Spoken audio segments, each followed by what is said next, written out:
মা সিরিজের আবারও এক নতুন পর্বে আপনাদেরকে জানাচ্ছি স্বাগতম। মা চরম নির্ভরতার নাম। মা মানে ব্যস্ততা, মা মানে সকাল সন্ধ্যা থেকে হেঁটে বেড়ানো, দৌড়ে বেড়ানো। একটা মা সারাটা দিন নিজের সন্তানের যত্ন করতে করতে ভুলেই যান যে তিনিও একজন মানুষ, ওনারও যত্নের প্রয়োজন আছে। নিজ সন্তান বড় হতে হতে মা যেন অবহেলা, অযত্নেই পড়ে যান। ঠিক একইভাবে দেখতে দেখতে আমাদের এই বছরও কিন্তু প্রায় শেষ। অক্টোবর মাস শুরু হয়ে অক্টোবর মাস আবার প্রায় শেষও হয়ে যাচ্ছে। আপনারা জেনে খুশি হবেন যে পুরো বিশ্ব অক্টোবর মাসকে স্তন ক্যান্সার সচেতনতা মাস হিসাবে আখ্যায়িত করেছে। আর এরই ধারাবাহিকতায় আমরা আমাদের আজকের মা সিরিজের এই পর্বকে সাজিয়েছি মায়ের যত্ন ও স্তন ক্যান্সারের সচেতনতা দিয়ে। আজকে আমাদের এই পর্বে আমাদের অতিথি হিসাবে সব ধরনের আলোচনার জন্য রয়েছেন ডক্টর আয়েশা সিদ্দিকা। তিনি রংপুর মেডিকেল কলেজ থেকে MBBS ডিগ্রি লাভ করেন এবং এরপরে জাতীয় ক্যান্সার ইনস্টিটিউট হতে রেডিয়েশন অনকোলজির উপর MD ডিগ্রি সম্পন্ন করেন। ম্যাডাম দীর্ঘ 11 বছর থেকে নিরলসভাবে ক্যান্সার রোগীদের পাশে চিকিৎসা সেবা দিয়ে আসছেন। বর্তমানে তিনি রেডিয়েশন অনকোলজি বাংলাদেশ স্পেশালাইজড হসপিটালে কর্মরত আছেন। ম্যাডাম আসসালামু আলাইকুম, আপনাকে আমাদের প্রোগ্রামে স্বাগতম। ওয়ালাইকুম আসসালাম ডক্টর সাবরিনা, থ্যাংক ইউ। আপনাদের প্রোগ্রামে আসতে পেরে আমার অনেক ভালো লাগছে, নিজেকে গর্বিত ফিল করছি। আপনাদের এরকম অন্যরকম একটা প্রয়াস, কি বলবো এটাকে, মানে আলাদা একদম প্রয়াস, মাদেরকে সেন্টার করে মাদের জন্য একটা প্রয়াস। এখানে আসলে ওনাদেরকেই ফোকাস করে, যেটা ওনারা আসলে আমাদের দেশে অবহেলিত। সো ওনাদেরকে হাইলাইট করা, ওনাদেরকে সামনে নিয়ে আসা, এইটা অন্যরকম একটা জিনিস। আমি চাচ্ছি এখানে আমরা অনেক কিছু আলোচনা করব মাদের বিষয়, মাদের ব্রেস্ট ক্যান্সার বিষয়। সো আশা করছি ভালো হবে। Thank you madam. ম্যাডাম প্রথমে আপনার কাছে একটু জানতে চাইবো যে আপনি পড়ালেখা করেছেন রেডিয়েশন অনকোলজির উপর। তো আমরা সাধারণ মানুষ গাইনি বুঝি, মেডিসিন বুঝি, সার্জারি বুঝি। তো আপনার কাছে আমার প্রথম প্রশ্ন থাকবে যে রেডিয়েশন অনকোলজি এই সাবজেক্টটাকে যদি আপনি একটু আমাদের যারা দেখবেন তাদেরকে যদি একটু বুঝিয়ে বলতেন যে এই সাবজেক্টটা আসলে কি নিয়ে মানে পড়ালেখাটা হয়, বা এই সাবজেক্টটা কীভাবে আমাদের রুগীরা এটাতে উপকৃত হচ্ছেন। আমি তাহলে একটু শুরু থেকে শুরু করি। সেটা হচ্ছে আমাদের বাংলাদেশে আগে আমরা ক্যান্সার কী জিনিস সেটা কিন্তু জানতাম না। এখন থেকে যদি আমি 80 বছর 100 বছর আগের কথা বলি, আমরা জানতাম না রাইট। রিসেন্টলি 50 বছর ধরে শুরু, আস্তে আস্তে হাঁটি পাপা করে ক্যান্সার কিন্তু বাড়ছে। এবং জীবনযাত্রার মান পরিবর্তনের সাথে ক্যান্সারের মানে প্রকোপটাও বেড়ে উঠছে। ক্যান্সার বাড়ছে। ক্যান্সার বাড়ার জন্য আমাদের কিছু চিকিৎসা আছে, তার মধ্যে যেমন কেমোথেরাপি অন্যতম। দেখা গেছে কেমোথেরাপি দিয়ে সব সময় সব রোগ নিরাময় করা সম্ভব না। তখন আমরা চিন্তা করলাম, মানে ডক্টররা যারা ছিলেন ওই সময় চিন্তা করলেন যে না, যদি অল্প কিছু জায়গায় ক্যান্সার থাকে, জায়গাটা যদি ছোট জায়গা হয়, একটা জায়গা হয় বা দুটো জায়গা হয়, কাছাকাছি হয়, সেখানে যদি আমি একটা থেরাপি দিতে পারি, বিকিরণ চিকিৎসা বলে এটাকে। আচ্ছা, বিকিরণ চিকিৎসা দিয়ে এটাকে ছোট করা বা নিরাময় করা সম্ভব।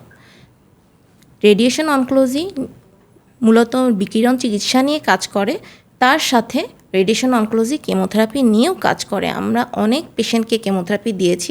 আপনি যদি ন্যাশনাল ক্যান্সার ইনস্টিটিউটে যান, মহাখালী জাতীয় ক্যান্সার গবেষণা ইনস্টিটিউট ও হসপিটাল, ওখানে অনেক পেশেন্ট রেডিয়েশন অনকোলজি আন্ডারেই কেমোথেরাপি পাচ্ছে, ওখানে রেডিওথেরাপি পাচ্ছে।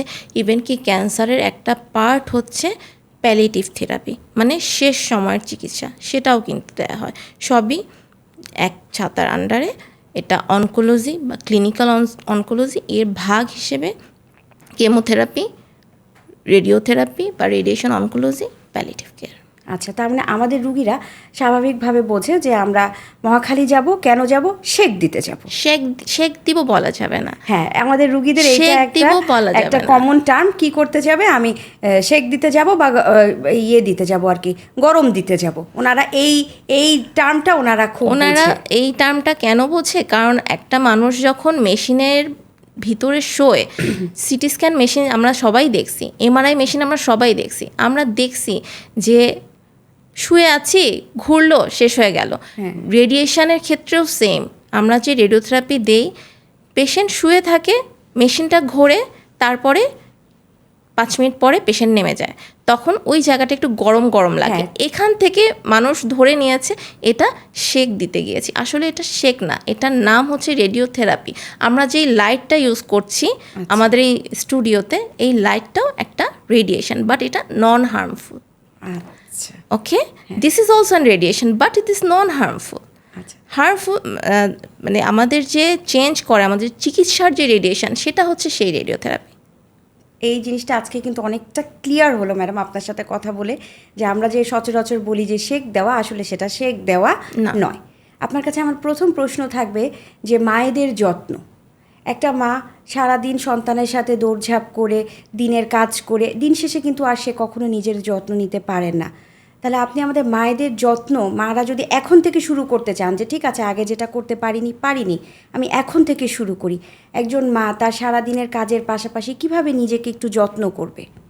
মা হচ্ছে বটগাছ, একটা ফ্যামিলির মূল, একটা পরিবারের সে মূল। তাকে ছাড়া তার ফল ভালো হবে না, ফল সুস্থ থাকবে না। মা সব কিছু দেখভাল করে। মা পরিবারের বাবা, সন্তান, দাদা দাদি, নানা নানি সবাইকে দেখভাল করে। মায়ের জন্য ন্যূনতম 5 মিনিট প্রতিদিন দরকার। 5 মিনিট ন্যূনতম, আরও ভালো হয়। মা কত ব্যস্ত যে ন্যূনতম 5 মিনিটও সে দিতে পারছেন না। দিতে পারছে না। আসলে কি পারছি? আপনিও মা, আমিও মা, নিজেদের জন্য আসলে কি পারছি? আমরাই বলি, আমরা যদি না পারি আমাদের মায়েরা কি করবে?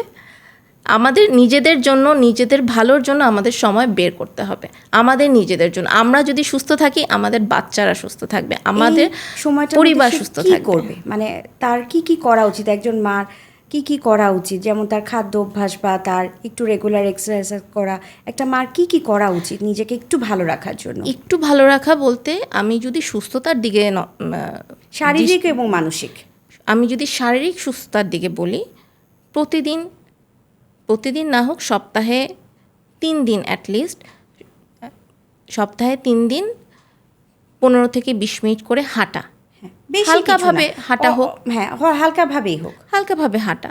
নিজের দিকে যত্ন নেওয়া, খাবারের দিকে যত্ন নেওয়া, আমি কি খাচ্ছি, কখন খাচ্ছি, আমার ডায়েটটা ঠিক হচ্ছে কিনা, টাইম মতো হচ্ছে কিনা, পর্যাপ্ত পানি খাচ্ছি কিনা। হ্যাঁ পানি খাওয়াটা তো প্রায় মাদের মিস হয়ে যায়।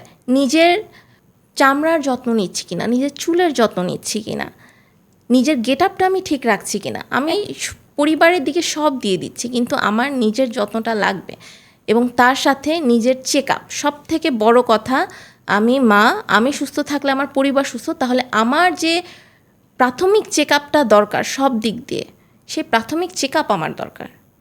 অনেক মা আছে আমরা দেখি যে তার যে কোনো সমস্যা হলো, সে যে কাউকে পরিবারে বলবে যে আমার এই সমস্যা হচ্ছে, আমার জ্বর এসেছে, বা আমার মাসিকের কোনো অসুবিধা হচ্ছে, বা আমার ব্রেস্টে কোনো একটা গোটা, আমি হাতে একটা চাকা পাচ্ছি, আছে এটা নিয়ে সে বসে আছে, দিনের পর দিন চলে যাচ্ছে। আপনি খুব বড় একটা কথা ফোকাস করছেন, ঠিক আছে? খুব বড় একটা জিনিস, এটা প্রধান কারণ আমাদের এই যেটা বললেন যে চাকা নিয়ে বসে আছি, লজ্জা। হ্যাঁ, এটা পরিবারের কাউকে জানাতেই পারছে না। তো এই যে একটা ভ্রান্ত ধারণা যে আমি কারোর সাথে ডিসকাস করব না। আরেকটা জিনিস, সেটা হচ্ছে এই যে বসে থাকছে মায়েরা, আমাদের পিছনে শ্রম দিতে দিতে ঠিক আছে থাক না একটু দেখি, কালকে যাব, পরশু যাব, দেখি না একটা মাস, এখন তো হাতে টাকা একটু কম আছে, একটু টাকা মাসে শেষ হলে তো এটা একটা কমন ব্যাপার, বাচ্চার বেতনটা দিতে হবে, আগে বেতনটা দিয়ে নিই। কিন্তু আমি যে ক্ষয় হয়ে যাচ্ছি সেটা কি আমি বুঝছি না। আমার বাচ্চাও ভবিষ্যতে এটার জন্য, আমার জন্য কষ্ট পাবে, আমার পরিবার আমার জন্য কষ্ট পাবে যদি আমি ক্ষয়ে যাই। আমি হচ্ছি বটগাছ, মা বটগাছ, সো বটগাছকে তো পুষ্টি দিতে হবে। ভিডিওটি ভালো লাগলে লাইক, কমেন্ট এন্ড শেয়ার করুন।